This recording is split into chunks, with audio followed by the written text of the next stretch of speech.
আসসালামু আলাইকুম। কেমন আছেন ম্যাডাম? আশা করি ভালো আছেন। আমি আলহামদুলিল্লাহ ভালো আছি। সব কিছু মিলিয়ে ভালো আছি, কিন্তু অতটা বেশি ভালো নাই ম্যাডাম। আমি ভিডিওটা করছি, মানে ভয়েস ভিডিওটা শুধু একমাত্র করছি মূলত আপনাকে কিছু কথা বলার জন্য আর কিছু বুঝিয়ে বলার জন্য, যেটা ভয়েসে মেসেজে বলে বোঝানো যাবে না এবং মেসেজে বলে ক্লিয়ার করা যাবে না। হ্যাঁ, মেসেজে বলে বোঝানো যাবে না ক্লিয়ার, এই জন্য ভাবলাম আমি একটু ভিডিও করে আপনাকে আমি বুঝে বলি যে বিষয়টা কী। আপনি আমাদেরকে ডিনার পার্টির আয়োজনের জন্য টাকা দিছেন কোম্পানি থেকে নিয়ে। আপনি এই যে এটা করছেন, আমরা খুবই খুশি এবং সবাইকে জানাইছি, সবাই অনেক খুশি এই জন্য। হ্যাঁ, সবাই এতে আনন্দ ফিল, সবাই অনেক খুশি হয়েছে। আমি সবাইকে বিষয়টা জানাইছি, সবাই অনেক খুশি হয়েছে এই কথা শোনার পর থেকে। হ্যাঁ, যে আমরা এরকম একটা কোম্পানি আমাদেরকে আয়োজনের জন্য টাকা দিছে এবং আমরা কাজ করি এই জন্য। কিন্তু ম্যাম, আপনাকে আমার কথা ছিল আগামীকালকে অনুষ্ঠানটা করার জন্য।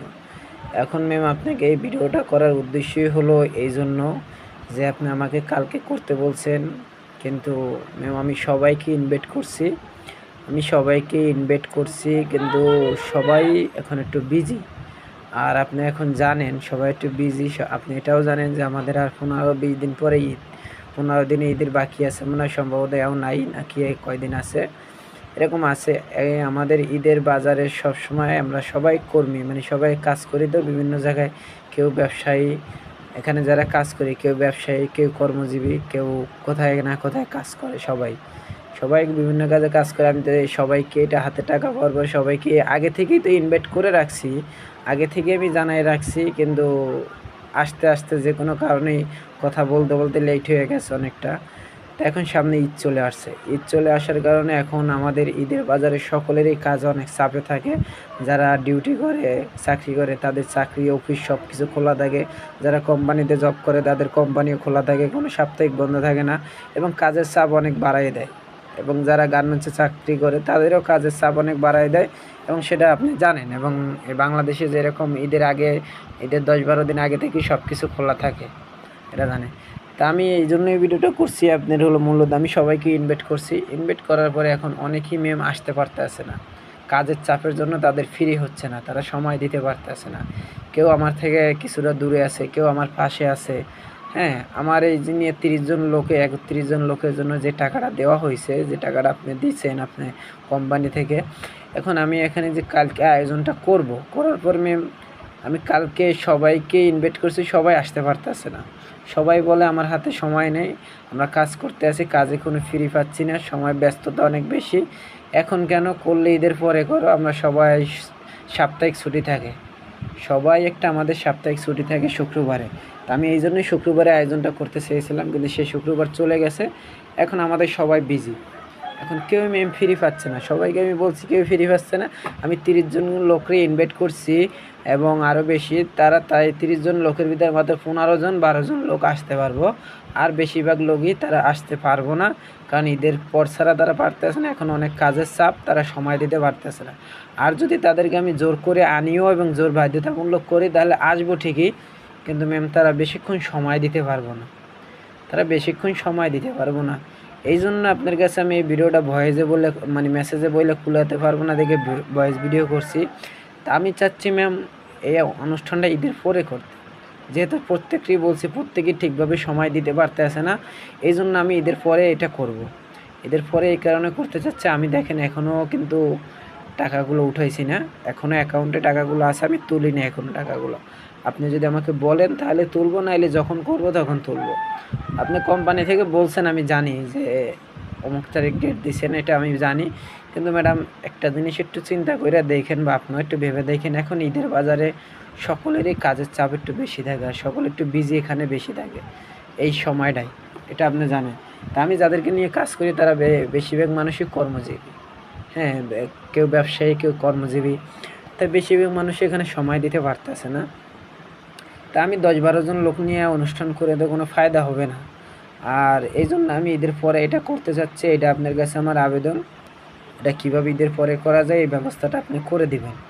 আর ম্যাম, আপনি আমাকে অনুষ্ঠানের জন্য, আর সবচাইতে বড় কথা হলো আপনি আমাকে অনুষ্ঠানের জন্য টাকা দিছেন, এবং আমাদেরকে দিছেন খাওয়া দাওয়ার জন্য, টাকা দিছেন কিছু কথা বলার জন্য, কোম্পানি ভালোর জন্য দিছে।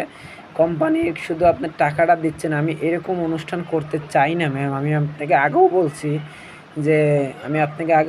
যে আমি অনুষ্ঠানটা করবই মূলত সবাইকে খুশি করার জন্য, আরও ভালো করে বোঝানোর জন্য, এবং সামনে আরও কেমনে তারা কীভাবে আগায় যাবে কোম্পানি সম্বন্ধে বোঝানোর জন্যই করব। মূলত আমি কোম্পানি থেকে টাকাটা নিচ্ছি শুধু খাওয়ানোর জন্য না। এবং 2-1 জন লোক আসলো, সবাই কাজ করে আসলো, খেয়ে দিয়ে চলে গেল, কোনো কাজের গুরুত্ব দিল না। এরকমের জন্য আমি এটা করতে চাই না। আগে থেকেও আপনাকে বলছি, কোম্পানি আমাকে এটা দিছে। কেন দিছে? যে তোমরা সকলে কষ্ট করে কাজ করতেছো, তোমরা কোম্পানির সম্বন্ধে তুমি তাদেরকে আরও ভালোভাবে বুঝিয়ে দাও, এবং কোম্পানি থেকে এই আয়োজনের টাকাটা দিচ্ছে, এবং তোমরা তোমাদের প্রতি কোম্পানি খুশি, এবং তোমরা আরও ভালোভাবে কাজ করো যাতে, এই জন্য কোম্পানি তোমাদেরকে এই খাওয়া দাওয়ার সুযোগটা করে দিছে। এই জন্যই তো দিচ্ছে, তাই না? তাই আমি কোম্পানির সম্বন্ধে শুরু থেকে আমি কাজ করতে আছি, যতগুলো লোক আমি ইনভাইট করছি, তাহলে কোম্পানির সম্বন্ধে আমি সবার থেকে একটু ভালো জানি। তাহলে আমি তাদেরকে বোঝাতে হবে, কারণ তারা যেহেতু আমার মাধ্যম দিয়ে আসছে, তাহলে তাদেরকে আমার বোঝাতে হবে। তাই ম্যাম এখন অনুষ্ঠানটা করব। অনুষ্ঠানটা করার পরে যদি আমি তাদেরকে বোঝাতেই না পারি, তাদেরকে সময় দিতেই না পারি, তাহলে তো এই অনুষ্ঠান করে কোনো ফায়দা নেই। সকলে আসবো, আমি সবাইকে জোর করে আনতে পারবো, আসবো, কিন্তু সবাই তাড়াহুড়োর মাধ্যমে থাকবো, ব্যস্ততার মাধ্যমে থাকবো, কাউকে কথা বলতে পারবো না, বোঝাতে পারবো না, কাউ সময় ঠিকভাবে দিতে পারবো না। আসবে, কিছুক্ষণ সময় দেবো, চলে যাবে। তাহলে এই অনুষ্ঠান করে তো আমার কোনো ফায়দা আসবে না, ফায়দা হবে না, কোনো কাজই আসবে না। তখন আপনারা নিজেই বলবেন যে সজীব, আমি তোমাকে অনুষ্ঠানের জন্য টাকাটা দিলাম, সবাইকে খাওয়া দাওয়া করলাম, কই তোমার দলের তো এখনও কোনো কাজের এক্সপার্ট দেখতে আসি না, কাজের কোনো উন্নত দেখতে আসি না, তার আগে এখনও এখানে কাজ করে আনন্দিত না? এই কথাটা আমাকে বলবেন, অবশ্যই বলবেন যখন এটা দেখবেন। তা আমি সবাই অনুষ্ঠানটা এই জন্যই করবো ম্যাম, সবাইকে এখানে করব, সবাই একসাথে সবাইকে ইনভাইট করব, সবাই আসবো, এবং সময় নিয়ে আসবো, কেউ ব্যস্ততার মাধ্যমে আসবে না। তো এই সময়টা কখন পাবে? সকলেই এই সময়টা পাবে ঈদের পরে, কারণ ঈদের পরে আমাদের সাপ্তাহিক বন্ধ থাকে, সবাই ফ্রি থাকে, ঈদের পরে সকলের কাজ কম থাকে। এখন ঈদের চাপ, অনেক কাজ বেশি, কেউ সময় দিতে পারতেছে না, কারো হাতেই বেশি সময় নাই, এবং কেউ সময় দিতে পারলেও খুব তাড়াহুড়োর সময়, যেটা এই অনুষ্ঠানটা করে আমি কোনো ফায়দা পাবো না। এই জন্য আমি ম্যাম অনুষ্ঠানটা করবে এভাবে, সবাইকে আনবো, সবাইকে কোম্পানি সম্বন্ধে বুঝাবো, এবং তাদেরকে এটাই বলবো, যারা এখানে এতদিন ধরে কাজ করতেছে, তারা কেন কাজ আরও বেশি করে করতে আসে না, তারা কাজ কেন আগাতে আছে না, তারা সামনে কেন কাজ আগায় যাচ্ছে না, এবং তাদের কি অসুবিধা, কী সুবিধা, তারা কি এখনও এই কোম্পানির প্রতি বিশ্বাস আনতে পারলো কি পারলো না? যদি পারে, তাহলে কেন তারা কাজ করতে আসে না মনোযোগ দিয়ে? এগুলো আমি তাদেরকে বলবো এবং তাদের থেকে জানবো। এই অনুষ্ঠানটা করার উদ্দেশ্যই হবে এইটা, এই কারণে। এবং তারা কি কাজ এখানে মনোযোগ দিয়ে করবো কি না, এবং তাদের কি এখনও বিশ্বাস হচ্ছে কি না, তারা করার আগ্রহ আছে কি না, এ টু জেড ইত্যাদি আরও অনেক কিছু বলবো। এবং কারা কারা এখানে মনোযোগ দিয়ে কাজ করব, এবং এই অনুষ্ঠানের পরও যারা এখানে মনোযোগ দিয়ে কাজ না করবো, তাদেরকে এভাবেই বলবো, তাদের এই কয়দিন সময় দেবে, এই কয়দিন সময়ের ভিতরে যদি তোমরা কিছু লোক ইনভাইট করতে পারো, আয়োজন করতে পারো, সংগ্রহ করতে, তাহলে তোমরা এখানে দীর্ঘদিন কাজ করতে পারো, নাহলে তোমাদের অ্যাকাউন্ট বন্ধ করে দেওয়া হবে, অর্থাৎ তোমাদেরকে বরখাস্ত করা হবে কোম্পানির পক্ষ থেকে, যদি তোমরা মনোযোগ সহকারে কাজ না করো। এভাবে তাদেরকে বলবো। এবং তোমরা যতদিন ধরে কাজ করতে আসো, এই পর্যন্ত কি তোমরা প্রতারিত হয়েছো বা কোনো ক্ষতির সম্মুখীন হয়েছো, তাহলে কেন তোমরা কাজ করতে আসো না? সবাইকে এ টু জেড জিজ্ঞেস। এখন এতগুলো প্রশ্ন এভাবে বুঝাবো, কোম্পানি কী কী নিয়ম আছে, সেই নিয়মগুলো কীভাবে কাজ করলে কোম্পানির সুযোগ সুবিধাগুলো দিচ্ছে, আরও কীভাবে তুমি ভালো কাজ করলে ভালো ইনকাম করতে পারবে, এগুলো তো আমার বোঝাতে হবে। তাই ম্যাম এগুলো বোঝাতে হলে তো আমার সময় লাগবে। আর ম্যাম আমি দীর্ঘ 2 মাস ধরে, জানেন, বলছিলাম যে আমি অসুস্থ ছিলাম, মেডিকেলে ভর্তি ছিলাম, এখন একটু সুস্থ হয়েছি, তা আমি ঘরে ফেলছি। আর আমি আজকে 4-5 দিন ধরে খুবই ঠান্ডায় ভুগতে আছি। দেখেন আমার যে কণ্ঠের আওয়াজটা শুনতে পারতেছেন, এটা আমার ক্লিয়ার না, ভাঙ্গা। আমি যে সবাইকে কালকে অনুষ্ঠানটা করব, সবাইকে যে কথাগুলো বলবো, সে বলার শক্তিটা আমার হচ্ছে না। আমি যে ভিডিওটা করতেছি, আমার গলার আওয়াজ থেকে কথা জোরে বের হচ্ছে না, আমি আস্তে আস্তে বলতে আছি, গলা ভাঙ্গা। আপনি এটা ভয়েস শুনেই বুঝতে পারবেন এভাবে যে আমার হচ্ছে।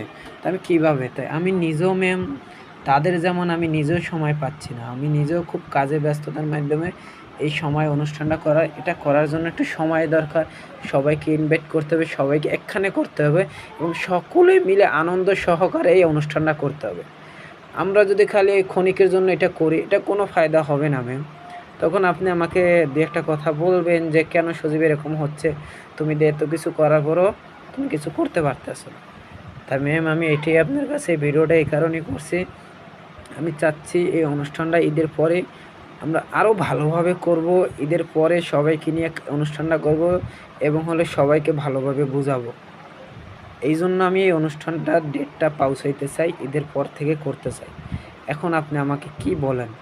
অর্থাৎ আমি এই ভিডিওটা করছি আপনার থেকে সাজেশন জানার জন্য। আমি কি ঈদের পরে করলে এটা ভালো হয়? আপনি কি চান না যে আমি, আপনারা কি টাকাটা কোম্পানি কেন দিছে ম্যাম? আমরা যাতে আরও ভালোভাবে কাজ করি। এবং আমাকে কেন দায়িত্বটা দিয়েছে, আমার টিমের যে লোকগুলো আছে তাদেরকে আমি A to Z কোম্পানি সম্বন্ধে বুঝাই। এটার জন্যই তো তারা কিভাবে কাজ করলে ভালোভাবে ইনকাম করব, এটার জন্যই তো ওই টাকাটা দেওয়া হয়েছে, যাতে খাওয়া দাওয়া করে এরকম একটা মিটিং করবো, মিটিংয়ে সব কিছু তাদেরকে বুঝাই দেবো এবং তাদেরকে আরও কাজের আগ্রহ বাড়াই দেবো এবং তারা কিভাবে কাজ করব, আমি করছি কিভাবে, এতদূর আমি কিভাবে আসছি, তাদেরকেও ওভাবে যেতে হবে, এটা তাদেরকে আমার বোঝাতে হবে, তাই না? তো বোঝাতে হলে এটার জন্য সময় দিতে হবে, সময় করে অনুষ্ঠানটা করতে হবে। এরকম তাড়াহুড়ো করলে আমরা কিছুই করতে পারবো না। তা আমরা যদি গত মাসে এই অনুষ্ঠানটা করতে পারতাম তাহলেও এটা হতো, কিন্তু গত মাসে ম্যাম করতে পারিনি। এ মাসে ঈদের সময় চলে আসছে, আমরা খুবই ব্যস্ত। তাই এই জন্যই ম্যাম করব, আমি অনুষ্ঠানটা করব, কোম্পানি আমাকে টাকা দিচ্ছে, আমি খুবই খুশি। আমি করব কোম্পানি যেভাবে ভালো হয় এভাবে, কোম্পানির সম্বন্ধে কথা বলার জন্য। আমি এভাবে কাজ করার জন্য আমি অনুষ্ঠান করব না, আমি ভালো হয় যেভাবে সেভাবে করব। তা আমি আপনাকে বলবো কোম্পানির থেকে কথা বলে আমার ডেটটা ঘুরিয়ে দেন। আমি এখনও টাকা ম্যাম তুলি নাই, আপনি যদি বলেন আমি টাকা তুলবো, আপনি না বললে টাকাটা এখানেই থাকবো। ঈদের পরে যখন অনুষ্ঠানটা করব আমি তখনই টাকাটা তুলে নিব এবং তখন আপনাকে আমি জানাবো। হ্যাঁ, এবার আপনি কি বলেন? ঈদের পরে করব, এটা করলে ভালো? আর যদি এখনই আমাকে করতে বাধ্যতা করেন যে আপনি এখনই করতে হবে, আপনি কোম্পানিকে ডেট দিয়েছেন, এই ডেট অনুযায়ী আমি এটা আনছি, নাইলে হবে না, তাহলে ম্যাম ভালোভাবে আমি এটা করতে পারবো না। তখন আপনি আমাকে দুইটা কথা বলবেন, এটা আমার কাছে খারাপ লাগবে, কারণ আমি এখান থেকে ইনকাম করে, আমি এখান থেকে রোজগার করি, এটা আমার রিজিক। তাই এই কোম্পানি থেকে আমি ইনকাম করে টাকা খাচ্ছি, এটা আমার রিজিক। তাই কোম্পানি কীভাবে 2 টাকা ভালো করে দেওয়া যায় এটাই আমার দায়িত্ব। তাই এই জন্যই আমি এই অনুষ্ঠানটা করব, আমার টিমে যত লোক আছে তাদেরকে আরও ভালোভাবে কাজ করাবো। তা আমার যেটা দিয়ে আমি ইনকাম করে চলতে আছি সেটার প্রতি আমি দুর্নাম এবং বাজে ব্যাড রেকর্ড এবং খারাপভাবে কাজ করবো, এটা আমি কখনোই আশা করি না। তাহলে আল্লাহর কাছে আমি ঠেকা থাকবো। টাকাটা কোম্পানি দিয়েছে, আমি টাকাটা কেন দিছে? যাতে আরও ভালোভাবে কাজ করে দেখাতে পারি, আরও ভালো কিছু দেখাতে পারি, এই জন্যই আমাদেরকে এই টাকাটা দিছে কোম্পানি থেকে। এটা আমি বুঝি ম্যাম। তাই আমি এখনও আপনার কাছে আমি অনেক কৃতজ্ঞ ম্যাম। আপনি আমাকে যথেষ্ট সব ধরনের সুযোগ সুবিধা দিয়েছেন এবং সবসময় সাপোর্ট করছেন। তা আপনি আমার জন্য আবেদন করবেন, আমি ঈদের পরে অনুষ্ঠানটা করব। আমি এখনও টাকাটা অ্যাকাউন্ট থেকে তুলে নেই। আপনি যদি সব কিছু শুনে আমার কথাগুলো মনোযোগ দিয়ে আবারও শুনবেন, শুনে এবং বুঝে এবং আপনি চিন্তা করে কোনটা ভালো হয় আমাকে জানাবেন। আপনি যেটা করতে পারবেন আমি ওটাই করব। হ্যাঁ, এবং হলো আপনি যদি আমাকে টাকাটা তুলতে বলেন তাহলে আমি তুলব, আর যদি বলেন না সজীব তোমার টাকাটা তোলার দরকার নেই, এখানে থাক, যেদিন অনুষ্ঠান করবে ওই দিন টাকাটা তুলে নিও, এখান থেকে কেউ টাকা সরাবে না, তুমি ওই সময় তুলতে পারবে, আমাকে জানাবে, আমি তুলে ব্যবস্থা করে দেবো, তাহলে আমি ওইটাই করব। আর যদি বলেন না সজীব, তো আপনি যদি আমাকে বিশ্বাস করেন, যদি আমার প্রতি বিশ্বাস থাকে, তাহলে আপনি যদি বলেন আমাকে টাকাটা তুলতে, তাহলে আমি টাকাটা তুলে রেখে দেবো, ঠিক ঈদের পরে দিয়ে যখন আমাদের অফিস খুলবো এবং আপনাদের অফিস খুলবো তখনই তার ভিতর দিয়ে একটা দিন তারিখ দেখে অনুষ্ঠানটা করে ফেলবো। কোনটা করলে ভালো হবে আপনি আমাকে জানাবেন, কিভাবে করলে ভালো হবে। কিন্তু ম্যাম এই মুহূর্তে এটা করলে একদমই ভালো হবে না, কোনো সুবিধা হবে না, কোনো কিছুই ভালো করে আমি সবাইকে বুঝাতে দেবো, সব লোকগুলো আমার এখানে আসতেও পারবো না। তাই যারা কাজ করে সবাইকে যদি এখানে না আনতে পারি তাহলে আমি বুঝাবো কাদেরকে, কাজ দেখাবো কাদেরকে? যারা কাজ করে তাদেরকেই তো আমার বুঝাতে হবে, তাদেরকেই তো আমার দেখাতে হবে, তাদেরকেই তো কাজের সিস্টেমগুলো দেখাই দিতে হবে। তাহলে তারাই যদি সবগুলো লোক এখানে না আসতে পারে তাহলে এই অনুষ্ঠান করে কোনো ফায়দা হবে না। আমি সব কিছুই আপনাকে ক্লিয়ারভাবে বলে দিছি। আমি টাকা তুলছি না, এখন কিভাবে করলে ভালো হবে আমাকে বলবেন ম্যাম, আমি ওভাবেই করব। হ্যাঁ, ওভাবে করব। একটু সময় করে আমার ভিডিওটা দেখে আমাকে A to Z বলবেন। এখন কি আমি টাকাটা তুলবো না এভাবে থাকবো? এখন আপনি আমার কথা আমি বলে দিছি। ঈদের পরে করলে ভালো হবে এটা আমি জানি বিধায় আপনাকে আমি জানাইছি। হ্যাঁ, এখন আপনি বলেন কোনটা করলে ভালো হবে, কিভাবে করলে ভালো হবে আপনি আমাকে বলেন। আপনি আমার জন্য সব কিছু করে রেডি করে আনে দিছেন। এখন আমি শুধু করাই। কিন্তু আমি চাচ্ছি নরমালভাবে করতে না। আমি চাচ্ছি সবাইকে নিয়ে একসাথে কাজের সম্বন্ধে, কোম্পানি সম্বন্ধে বোঝানোর জন্য, ভালো করে করার জন্য। এইজন্য আমি সময়টা চাচ্ছি। এখন আপনি আমাকে বলবেন কি করা যায়। আর আমি মানে ম্যাম অসুস্থ, আমার কণ্ঠটা দেখতে পারতেছেন, আমি খুবই ঠান্ডা আজকে 4-5 দিন ধরে আমি ঠিকভাবে কথা বলতে পারতেছি না। আমি যে তাদেরকে আনবো, তাদের সামনে তো আমারই কথা বলতে হবে। তাদেরকে যদি আমি ক্লিয়ারভাবে কথা না বলতে পারি আমি ঠান্ডার কারণে, তাহলে এই অনুষ্ঠান করে কী হবে? এই দিক থেকেও একটু চিন্তা ভাবনা করতে হবে ম্যাম। সব কিছু চিন্তা করে আমি এটা করছি। এখন আপনি আমাকে সিদ্ধান্ত জানাবেন আমি কোনটা করব। আপনি যদি বলেন না সজীব তুমি কালকের ভিতরেই করো, সবাইকে যেভাবে পারো ইনভাইট করে কালকের ভিতরে অনুষ্ঠানটা করো, তাহলে আমি কালকের ভিতরেই করব। কিন্তু ওভাবে ম্যাম ভালো হবে না। যেভাবে ভালো হবে আমি ওভাবেই বলছি। এবার আপনি আমাকে বলবেন কিভাবে করব। আমার কথাতে কোনো ভুল হয়ে থাকলে ম্যাম মাফ করে দিবেন। কোনো কিছু হয়ে থাকলে মাফ করে দিবেন। কিন্তু আমাকে একটু বুঝিয়ে বলবেন ম্যাম। আমার এই কোম্পানির প্রতি বিশ্বাস আছে ম্যাম। এই জন্য আমি এখানে কাজ করতেছি এবং আরও সারা জীবন কাজ করে যাব। আরও ভালো কিছু করব এই চিন্তা ভাবনাতেই আছি। আমি এখানে আরও ভালোভাবে কাজ করব। এরপর থেকে অনুষ্ঠানটা করাবো সবাইকে একসাথে করে এবং ঈদের পর থেকে এখন একটু ব্যস্ত আছি। দীর্ঘদিন অসুস্থ ছিলাম দেখে আমি সময় দিতে পারিনি ম্যাম। এই জন্য আমি ভালোভাবে কাজ করতে পারিনি এখানে। তারপরও আমার ওয়াইফ যথেষ্টভাবে একটু করছে যতটুকু। আমি যদি তার ওয়াইফের সাথে থাকতাম তাহলে আরও ভালো কিছু করতে পারতো। ঈদের পরে আমি আরও ভালোভাবে কাজ করব এবং যেভাবে ভালো হয় ওটাই করব। এই জন্য আমি কথাগুলো বলছি। এ কথাতে যদি আমার ভুল কিছু থাকে আমাকে মাফ করে দিবেন, ক্ষমা দৃষ্টিতে দেখবেন। আর কীভাবে করলে ভালো হবে আপনি আমাকে বলেন।